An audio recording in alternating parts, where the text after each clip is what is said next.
على أرض صاغت التاريخ وكتبت أولى حروف الحضارة. يولد اليوم صرح يخلد عظمة أمة لا ينطفئ بريقها.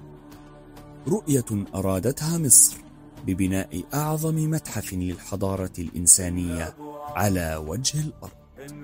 صرح يليق بحضارة بنت الأهرامات. إنه المتحف المصري الكبير. هنا أكثر من 100,000 قطعة أثرية، حيث تعرض كنوز ملوك لأول مرة في التاريخ.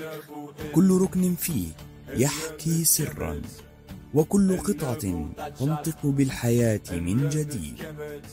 وفي الأول من نوفمبر لعام 2025 تفتح مصر أبواب التاريخ لتقول للعالم أجمع: هذه مصر، وهذه حضارة لن تزول.